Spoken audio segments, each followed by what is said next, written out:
નમસ્કાર મિત્રો, આજે આપણું એકમ છે પ્રકરણ 9 લંબાઈ, દ્રવ્યમાન, સમય, ધારકતા અને ચલણ. એમાં સૌથી પહેલો મુદ્દો છે લંબાઈ. લંબાઈ એટલે કે આપણે એક ગામથી બીજું ગામ, એક ઘરથી બીજું ઘર, ઘરથી શાળા આ સુધીનું અંતર છે એને લંબાઈમાં માપતા હોઈએ છીએ. લંબાઈના મુખ્ય 3 એકમ છે. સેમી એટલે સેન્ટીમીટર, પછી મીટર અને એના પછી કિલોમીટર. તો લંબાઈના 3 એકમ છે સેન્ટીમીટર, મીટર અને કિલોમીટર. એમાં સૌથી નાનું એકમ છે સેન્ટીમીટર, એનાથી મોટો એકમ છે મીટર અને એનાથી મોટો એકમ છે કિલોમીટર.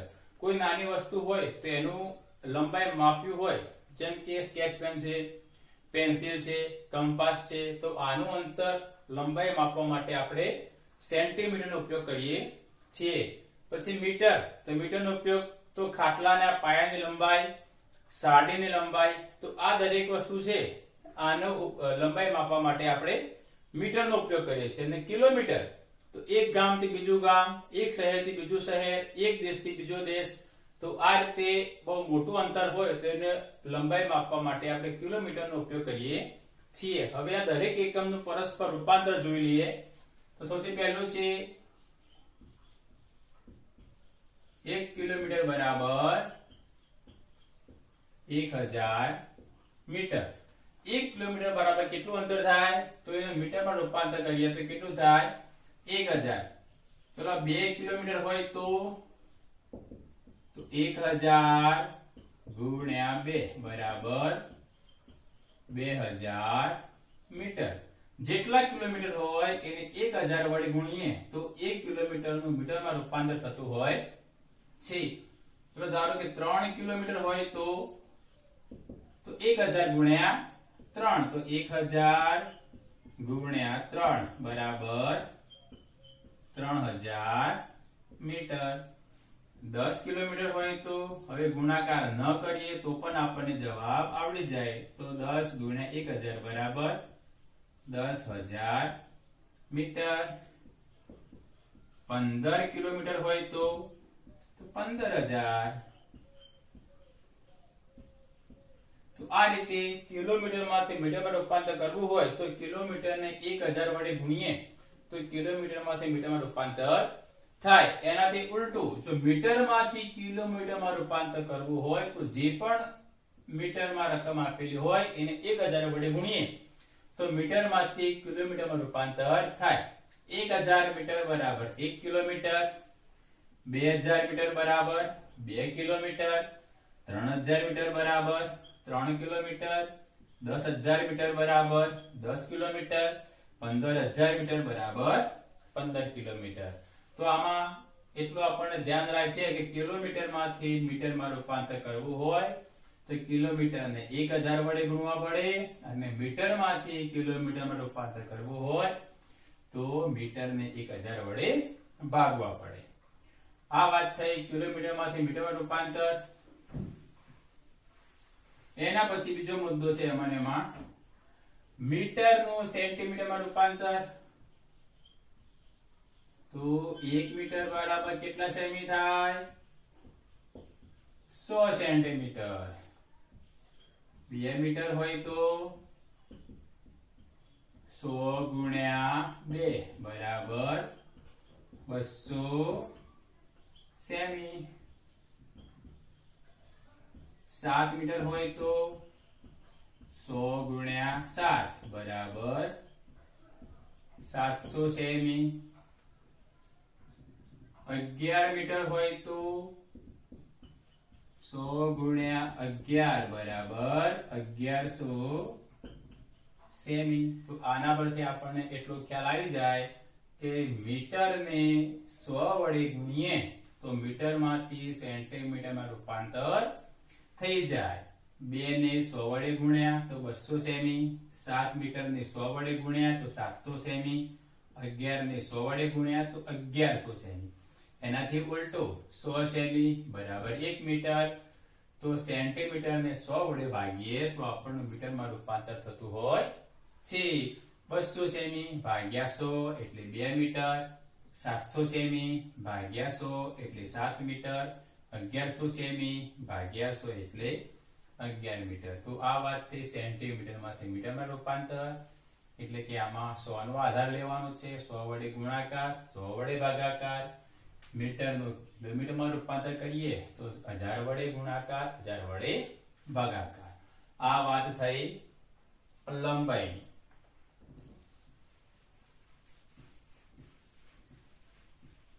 એના પછીનો બીજો મુદ્દો છે દ્રવ્યમાન. દ્રવ્યમાન એટલે વજન, કોઈ પણ વસ્તુનું વજન. બરાબર. એના મુખ્ય બે એકમ છે કિગ્રા અને ગ્રામ. કિલોગ્રામ અને ગ્રામ. તો આ તો આપણે જાણતા હશું કે કોઈ પણ ઘન પદાર્થ હોય તેનું વજન કિલોગ્રામ અને ગ્રામમાં થતું હોય છે. તો એનો મુદ્દો છે 1 કિગ્રા બરાબર 1000 ગ્રામ. 3 કિગ્રા હોય તો બરાબર 1000 ગુણ્યા 3 બરાબર 3000 ગ્રામ. 9 કિગ્રા હોય તો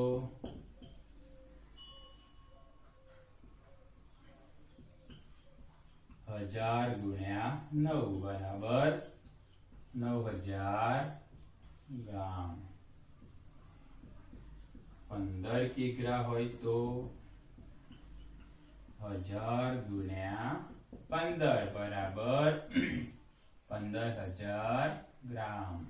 તો અહીંયા આપણને જે લંબાઈમાં યાદ રાખ્યું એ જ રીતે આમાં શું યાદ રાખવાનું છે 1000. તો કિલોગ્રામ ને 1000 વડે ગુણીએ તો એનું ગ્રામમાં રૂપાંતર થઈ જાય. 3 ને 1000 વડે ગુણ્યા તો 3000, 9 ને 1000 વડે ગુણ્યા તો 9000, 15 ને 1000 વડે ગુણ્યા તો 15000. તો 1 કિલોગ્રામ નું ગ્રામમાં રૂપાંતર થયું. હવે ગ્રામમાંથી કિલોગ્રામમાં તો 1000 ને 1000 વડે ભાગો તો 1 કિલોગ્રામ. 3000 ને 1000 વડે ભાગીએ તો 3 કિલોગ્રામ એટલે કે 3000 ગ્રામ બરાબર 3 કિલોગ્રામ.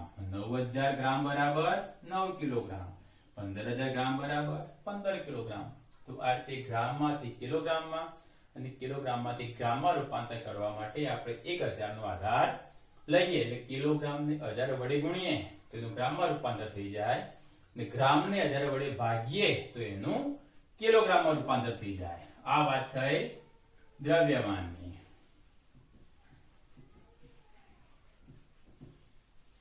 એના પછીનો મુદ્દો છે સમય.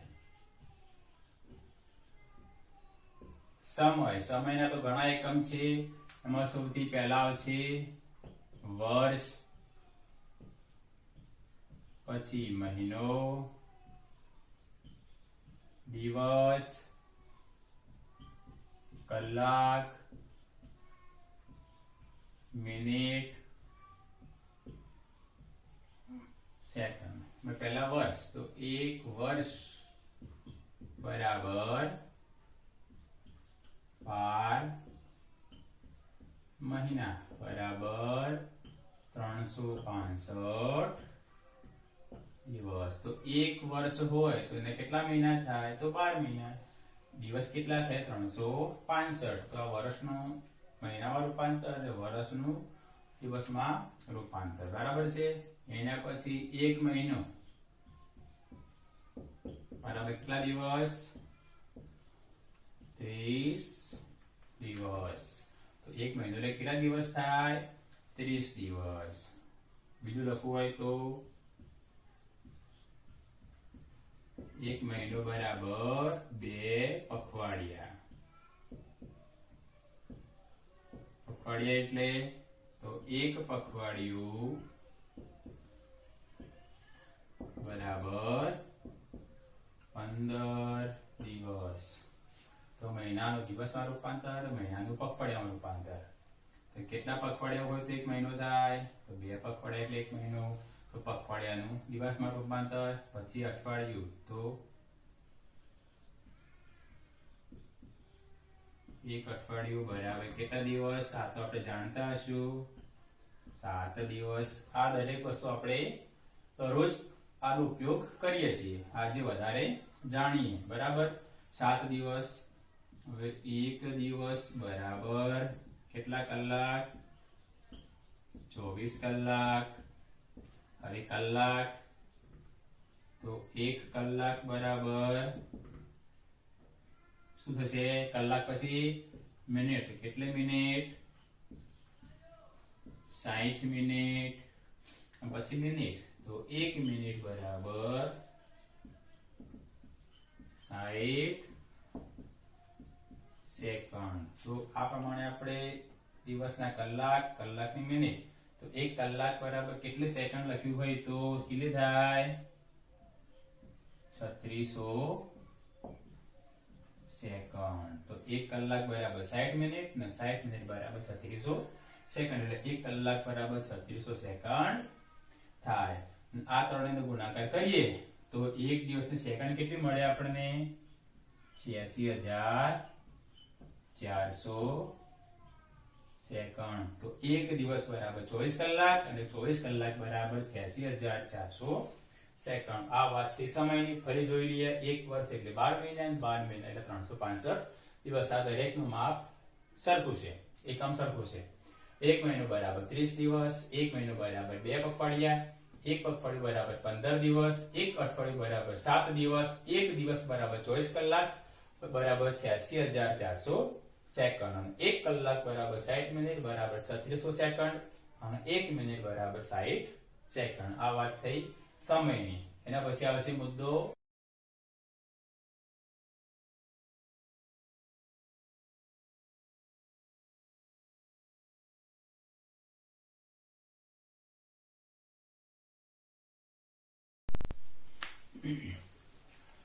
આગળનો મુદ્દો છે ધારકતા. ધારકતા અને દ્રવ્યમાન એ બંનેનો એકમ સરખો હોય છે. ફરક એટલો છે કે દ્રવ્યમાન એટલે કોઈ ઘન પદાર્થ હોય એના માપ માટે વપરાતું હોય છે, એટલે ધારકતા એટલે કોઈ પ્રવાહી વસ્તુ હોય તો એના માટે એનો એકમ વપરાતો હોય છે. આના મુખ્ય બે મુદ્દા છે. એકમ લીટર અને મિલીલીટર. બરાબર, 1 લીટર બરાબર 1000 મિલીલીટર. કોઈ પણ પ્રવાહી હોય તેલ તો કેટલા લીટર? એને કિલોમાં કહેવાય નહીં. તો લીટર માટે તેલ તો કેટલા લીટર? ઘી તો કેટલા લીટર? દૂધ કેટલા લીટર? પાણી કેટલા લીટર? તો પ્રવાહી વસ્તુનું માપ લેવું હોય તો આપણે મિલીલીટર કે લીટરનો ઉપયોગ કરતા હોઈએ છીએ. 2 લીટર તો આપણે આઈડિયા આવી જાય 2000 મિલીલીટર. 7 લીટર હોય તો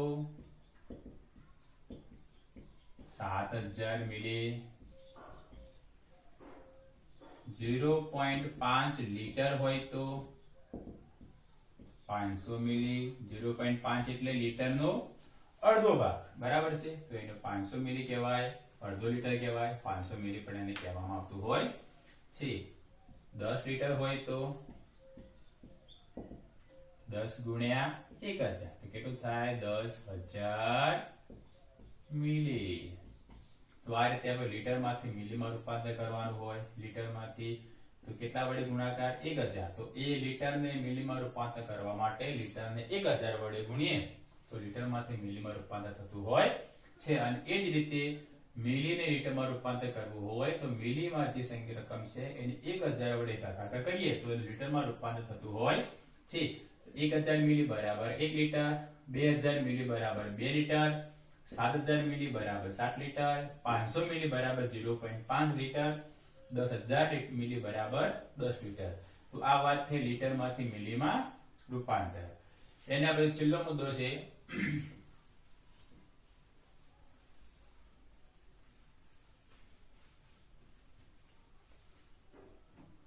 ચલણ. ચલણ એટલે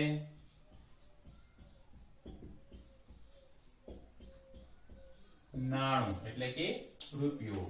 એ તો આપણે જાણીએ છીએ કે 1 રૂપિયો બરાબર 100 પૈસા. રૂપિયા હોય તો 100 ગુણ્યા 2 બરાબર પૈસો 500 પૈસા.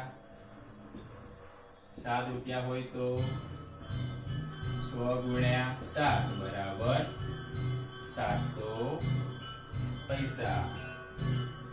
10 રૂપિયા હોય તો 100 ગુણ્યા 10 બરાબર 1000 પૈસા. તો આ વાત થઈ રૂપિયાની ચલણ એટલે કે નાણું. તો 1 રૂપિયાને 100 વડે ગુણીએ તો પૈસામાં રૂપાંતર થાય. 2 ને 100 વડે ગુણ્યા તો 200 પૈસા.